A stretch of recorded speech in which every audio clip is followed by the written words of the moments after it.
Hello folks, and it's another 1v1 for you. I've got it right here. It's between two realmies, Mott 9001 and TheMadDragon on Forge. We were just discussing about whether we should play on a different map, but Mott is not happy with the way Clutch is at the moment. So, looking at the players' spawns, what do we got? On the north, we've got MadDragon with the lovely Berlinetta commander in red, going vehicle first, second with a 1-1, 2, interesting, 3. On the South Pole, you got Mott with his lovely Toddfather commander in yellow, going bots first, and a 3 mechs opening with his commander? Wow. That, yeah, I was going to say, like, you want some power, really. But he's going to open with some fabricators there, maybe gets the 4 mechs here and the 2 mechs here.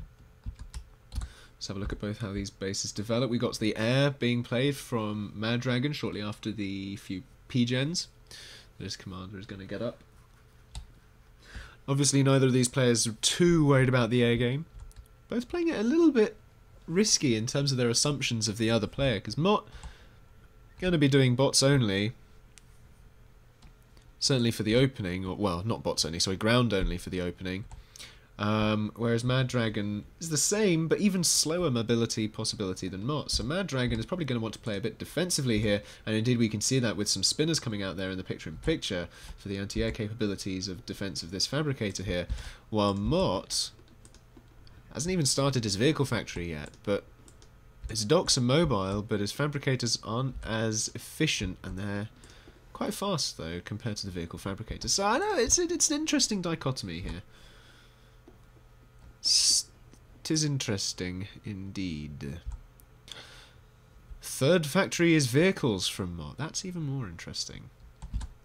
Now, here's something we tend to see a lot of from players, is the single point laser turrets. They are quite potent in PA at the moment. They're quite powerful early game for defense. But what players need to not forget to do, of course, especially with these 4 mechs on Forge, this is not the only entrance. You also have these sideways to get in. So what people tend to do is they tend to wall up here and then forget that they can get flanked really easily there. And the base just gets rolled over, especially once they've got all the mechs up and a few factories, P-gens and all sorts going on there. Right, so Mott, are you going air game yet? Yes, he is! He's got the air factory at number 4. Probably going to get some interceptors out early. Up in MadDragon, though, not expanding, and he's got an idle fabricator there. Not great. Has he put up a radar? Yes, he has, so that's alright, so he'll be able to see a little bit of what's going on there. He's got a lot of idle fabricators, though, which really isn't good. Has he DC'd? I don't know. Maybe he's just a little bit rusty after a long night with the mates. I don't know, we'll have to see what's going on, but the fabricator's going to expand to the side there. Will it get picked up by these 2 docks? This is going to be close because there are the tanks there trying to chase this vehicle fabricator, but the docks might get the early pickup. On the mechs, yes they do, but will Mott notice this and get the fabricator in time? No, he won't. That was unfortunate. That could have been a really nice pickup there from Mott, but his mind must have been elsewhere at the time. Firefly coming out, nice scouting there. Sees the spinners, doesn't want to go too close because of course the Firefly will just poof. Yeah. And lots of interceptors out now from MadDragon as well, so we're going really heavy into the air. Finally getting out a bomber though, just to see if he can get any pickups of his own. And Mott now going into the air as well. Idle commander, not great, and a couple of idle fabbers too. Could be better, could be expanding a bit faster. And around to the side as well.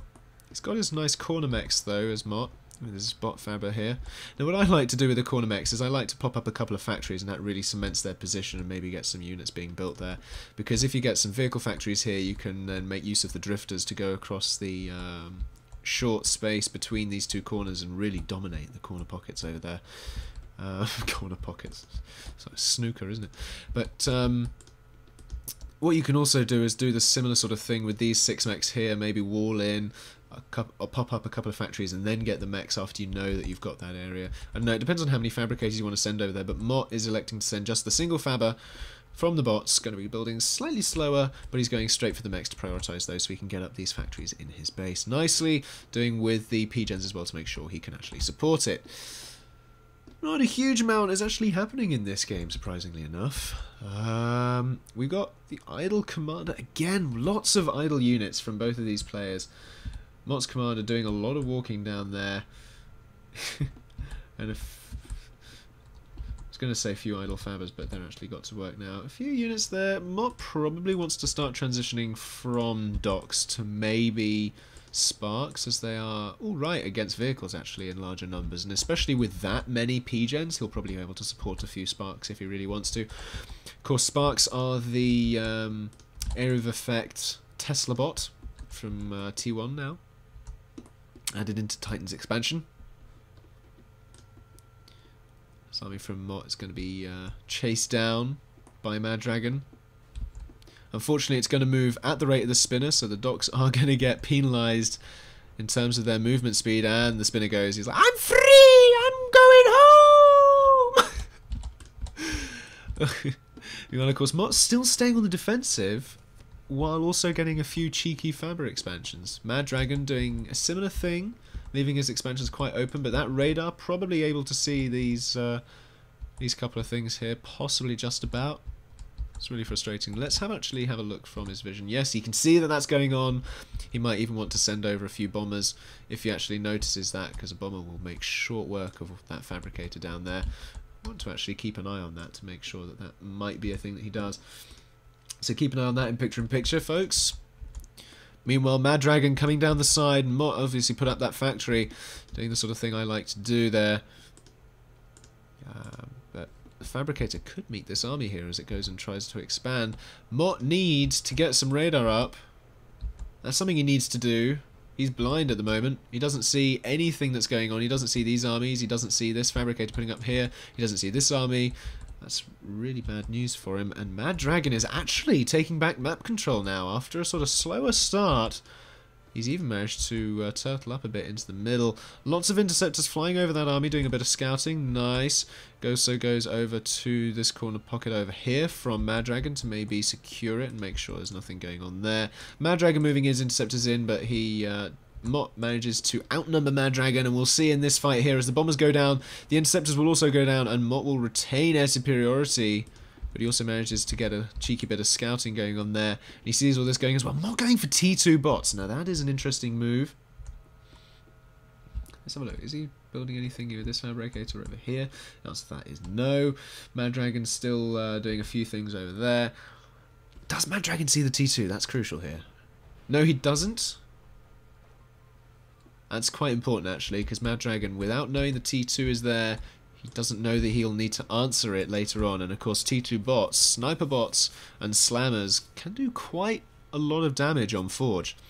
This army going to be completely destroyed and decimated by Mott's force here. And of course this gives Mott a lot of metal that he can reclaim. And he has the bot factory to maybe build a combat fabber or two, which is also nice. Aha! The sparks are coming out from MadDragon. There they are right there. Really nice. Mott moving out with his commander. Now this is something Mott used to love doing back in, I think it was beta at the time. Probably even Gamma as well, and if he even played in the Alpha, I don't recall that far back. But he's losing a lot of health to these sparks now actually. He's going down to 60 or so %. He's not going to die here because he outnumbers all those units. But wow, as he moved his commander out there, he sacrifices a bit of commander health, but in order to take back this middle ground, making short work of that turret. But he's definitely fallen low on that commander health. Let's have a look in the army tab there. Let's see what's going on. Mott with the superior unit numbers. Zoom back out here. We got the anti-air turret from Mott as well over there, so the early protection from bombers.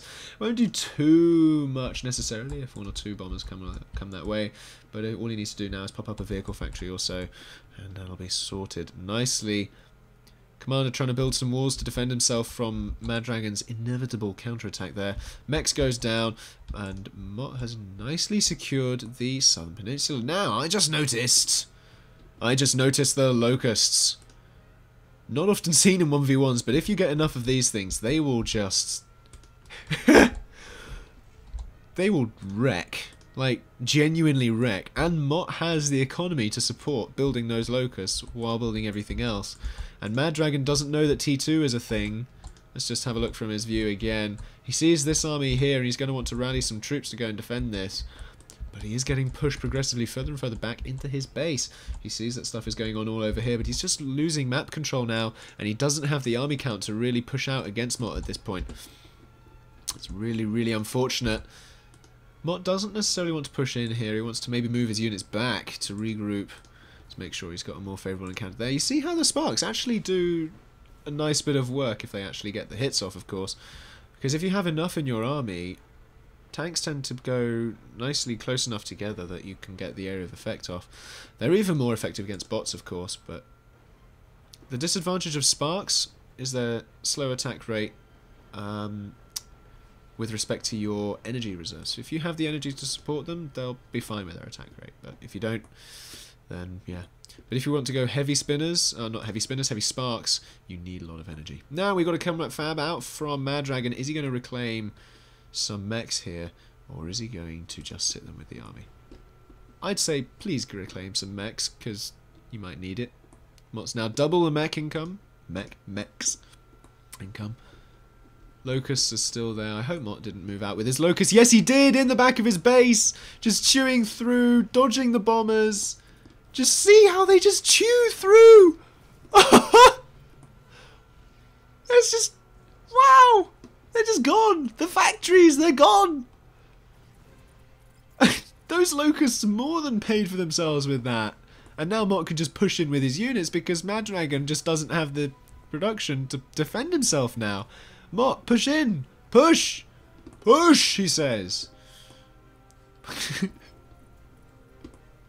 Of course, the locusts will have gone in through the back because they can hover over lava, so that's where they will have gone.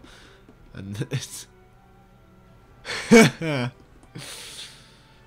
Oh, it's so satisfying to see that happen in a 1v1. Just the base disintegrate. That was fantastic. Let's close picture-in-picture now. We don't need it anymore. Let's close the UI. We don't need it anymore. This is the final push.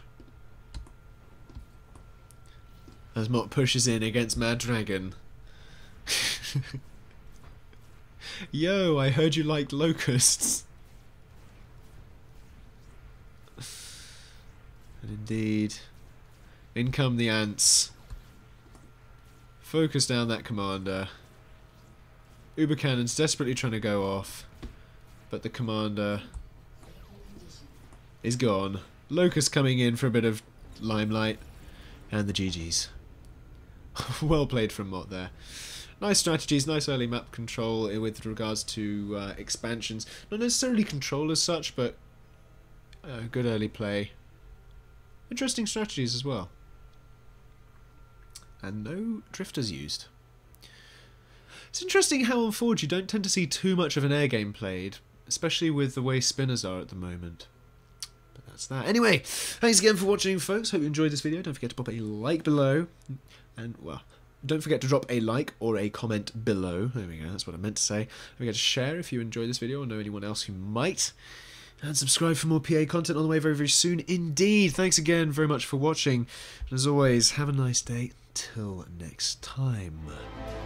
Now this is also really interesting because Matisse, while he's being pushed by Kazipko here, he's going to be able to kite his commander away from all those units, while these ones maybe come in from the side and take advantage of the spaghetti strats, as they are often called, the single file nature of some pathfinding sometimes when you have sort of units sort of, I suppose, elongating out into single file from a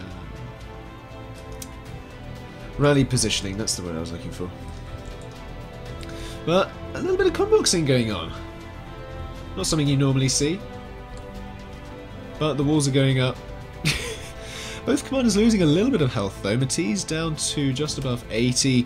Kazipko with his Invictus down to about 80 as well. And Matisse's unit...